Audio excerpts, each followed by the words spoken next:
Dude, it is actually insane how good of a start you can get these days in Raid Shadow Legends, man. So what is up, guys? This is Cobb. This is my account after 7 days completely free to play on our new account. We got ourselves Kale up to level 40 with a few upgraded pieces that I just had to upgrade to get some missions done. We've of course got Sun Wukong built out in some lifesteal gear that I farmed up, acting as our campaign farmer, sitting at level 50. And then we've got our 2 free epic champions that we actually started the account off with. So while this video is going to be covering a whole bunch of very accessible champions that you can farm up very early on your account that are going to help you out a hell of a lot with progression and just getting started into various areas of the game. And by the way, if you feel like I miss any of these awesome beginner champions, to drop them down in the comments down below, because I swear there's going to be a few that I miss. If you are starting off a new raid account or you started one off recently, make sure that you started it off the right way. Down below at the top of the video description are 2 beginner promo links. You can start off a new raid account with either of those, and they both give you an incredible start with 2 free epic champions,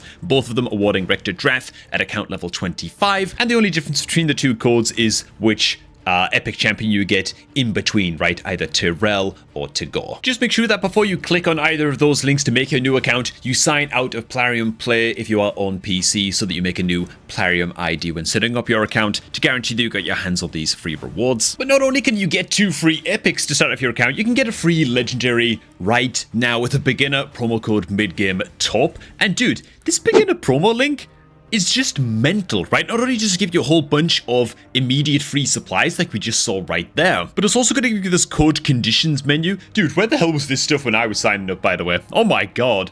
But yeah, fulfill all of these conditions, crap load of free rewards as you level up your account, and then at level 30, bam, a free legendary champ. And this really is the ultimate way to create your new account in 2024. Yeah. It's insane. This guy's going to help you out against clan boss. He's going to help you out against wave content. He's got AoE provoke, shielding and strengthen buff for your entire team.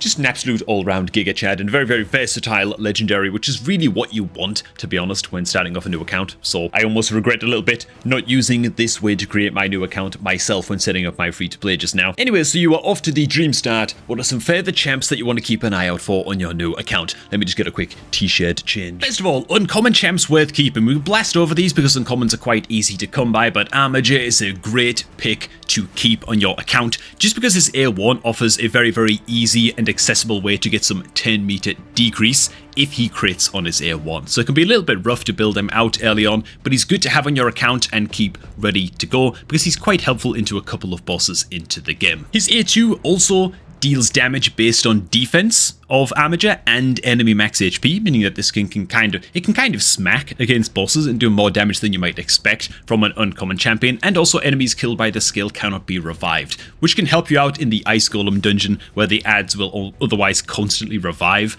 Yeah, you can block the revive with Armiger's A2, so he's a damn good one to keep. Next up we have got Elfguard. On my main account, I leveled an Elfguard up to just level 40, and I use her to this day in normal mode Doom Tower. So she's a good one to kind of keep in the bank. Similar to Armiger, she has a 10-meter decreaser, this time though on her A2. And yeah, if you fully upgrade her up, you can get the cooldown down to just 2 turns, decrease the enemy's current 10-meter by 50%. Very strong indeed, and just a good champ to have in the bank. I should mention actually that almost all of these uncommons, even for a free-to-play player, you're not going to be rushing these up to like level 50 or whatever as soon as possible. They're more just champs to maybe take up to level 40, and then just leave them alone for a little while. Just have them ready to kind of rank up to level 5 as and when you need them, right? Once you get there on your account and you have a need for them. Another one to keep an eye out for is good old Shield Guard because of his A2, which is an attack all enemies. Fill this champion's 10-meter by 20% on each critical hit. Another great champ to have in the bank as long as you can build him with 100% crit chance. So again, keep him on the back burner until you can gear him up properly. And later on in the game, Shield Guard will be able to solo farm the Minotaur's dungeon, well, Minotaur's Labyrinth dungeon for your account. Next up, moving on to the campaign farmable rares. If you farm the Deadlands, which is stage 9 of the campaign, enough, then you will have a chance at eventually dropping a War Maiden and just getting a free copy of War Maiden from farming that stage. Now, you get more chance to get these rare champion drops from farming stage 9 on the harder difficulties, right? So on hard, you got more chance than on normal, and on brutal, you have more chance to get these rares than you do on hard. But if you did not start off your new account with Tyrell, and so you don't have any champ that is just placing the strong version of decrease defense on an AoE skill, then War Maiden is your gal. You can take her up to level 50 very, very comfortably. The decreased defense debuff, the 60% version that is extremely, extremely strong, and yeah, you're gonna need it. It's just fantastic for mowing your way through waves, killing bosses 10 times faster. Yeah, very, very good. War Maiden is also the only rare champion in the game that has a 310 cooldown, strong version of decreased defense on all enemies. So she's unique in that regard, and she is very, very good in that regard. Next up, moving all the way up to stage 12 on the campaign, under the campaign farmable rare, is good old Diabolist. Some people swear by Diabolist and will take her all the way up to level 60. Me, well, maybe I'll be eating my words pretty soon on this account, who knows, but usually I just take my Diabolist, or would recommend just taking Diabolist up to level 50. She's pretty damn solid. She does bring and attack all enemies that places a strong increased speed buff on all of your allies for 210s. It's on a 310 cooldown, so basically 100% uptime on this skill. You just build her to be nice and fast, and she gets insane value from this. The increased speed buff is insane, and if you're a brand new player, you don't know how good speed is as a stat, it's the best stat in the game, okay? I'll just spoil that for you right now, okay? Such an important buff, integral to almost every kind of team composition and team build in the game, really. So Diabolist is a great way to get that online. She does also bring a little bit of 10 meter fill as well on her A3, fills the 10 meter of allies by 15%, and once you ascend her up in the tavern, decrease the 10 meter of all enemies by 15% as well. So she just makes your team, she just oils up your team, right? Which sounds like an innuendo. It ain't, okay? She just makes you run faster. That's all there is to it, man. She's a damn good champ. I'd recommend just take her up to level 50, though. Next up, going all the way back to stage 1, Kerok Castle, you do have the chance to drop a Valerie. Now, Valerie is actually pretty solid. As a new player, it's easy to sleep on Valerie. Again, you probably just want to take her up to level 50. She's a support-style champ for the Bannerlords faction. She brings a little bit of shield buff across your entire team on the A3, which is grand. Just a little bit of increased survivability there. But then on the A2, she also has a increased attack buff by 25%. So it's the weak version, but it's still pretty decent. But most importantly, once she's ascended up, she increases the duration of all buffs on all allies by 110. Now, this kind of skill, you might think, well, how good is that, really? I mean, increase the duration of buffs, like, who cares? You know what I'm saying? Just reapply the buffs, what's the big deal? And the truth is, you won't really see the value of this skill until you've been playing Raid for like 3 or 4 months or something, you know? Once you've got a champ team up that's applying like 6 buffs to your entire team, and it will happen eventually, it'll happen sooner than you think, this kind of skill that just boosts the duration of all of those buffs, especially in longer fights, things like the clan boss and stuff like that, yeah. Don't underestimate any skill ever that increases the duration of all buffs on all allies. Now, another champ that you can tag in instead of Valerie, you can build out both of them if you so choose, it's totally fine. Another champ that you might want to take up to level 50 is going to be Spirit Host. She's a damn good egg. Unlike Valerie, her Ascended A2 actually brings the 50% version of increased attack buff on all allies for 2 turns. So, very, very strong. Key buff to have on, again, most teams in the game, and she's a very, very accessible way to get that buff up and running until you find better options, and you will in time, which is why I recommend just take her up to level 50, and she can do her job pretty well. On her A3, she also has a remove all debuffs on all allies, which is great, and place block debuffs buff on allies for 110.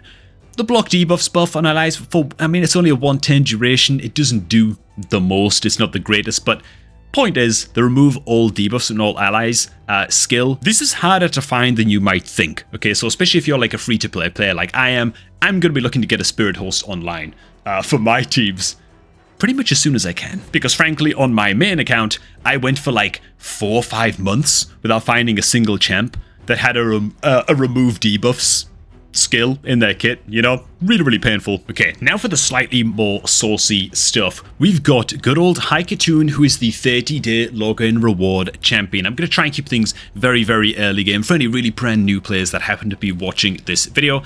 Haikatoon is a great, great champ, and she's also part of the reason why you might not want to take a Diabolist up to level 60. Just leave her at level 50, because when you get Haikatoon, she also brings the 30% version of increase speed and some 10 meter fill as well on her A2, right? And so Haikatoon will oftentimes just take the place in your teams of the Diabolist. She's kind of just a little bit of a flat upgrade in that way. She also brings an attack all enemies on the A3 with a chance of decreasing 10 meter on enemies by 15%. And then on an A1, she also has a chance of placing the strong version of decrease speed debuff on a single target hitter, right? She's kind of just Diabolist on steroids.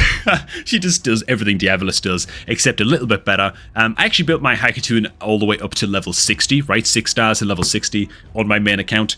Never regretted it, man. I've only just now started to phase her out, really, of almost all of my teams at this point, apart from, like, Faction Wars.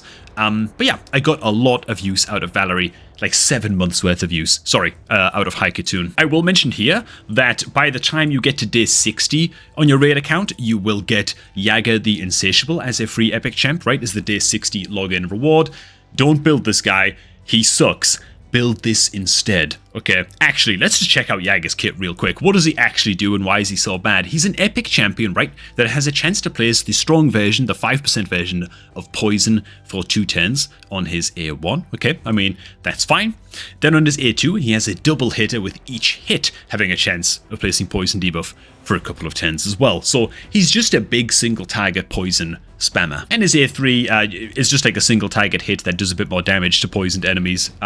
Yeah, he's just a single target poisoner, that's all. You might think, well, that doesn't seem so bad. That is until you learn that you can literally just pull Outlaw Monk from a mystery shard in your portal building and just get a Yaga that is an uncommon champ and is therefore way, way easier to upgrade.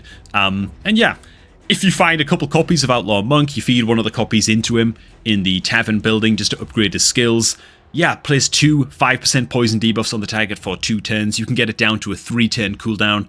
And he's, I don't know, like, basically just doing Yaga's job, except he's not, like, he does Yaga's job about, like, with 85% efficiency, you know, which for an uncommon is pretty good. You could take an Outlaw Monk up to level 50 and use him against the Demon Lord clan boss and do just fine. There's really no point 60 days in building out a Yaga. You can just do better at that point. On that note, if you have just joined a clan for the first time and you've started to unlock your clan bosses, whenever I'm referring to clan boss or Demon Lord clan boss, this is what we're talking about right here, right? Against the Demon Lord, generally having a poison style champion in your team is great. It's a nice, easy way to just deal a crap load of damage to the Demon Lord, is to spam poisons on it in easy Demon Lord. Yeah, it helps you hit those damage thresholds so that you can unlock one of the various chest rewards, increasing in quality the more damage you do to the Demon Lord. Now, speaking of clans, another free champ that is going to be a massive upgrade to your account, especially if you're a strictly free-to-play player. If you head on into your clan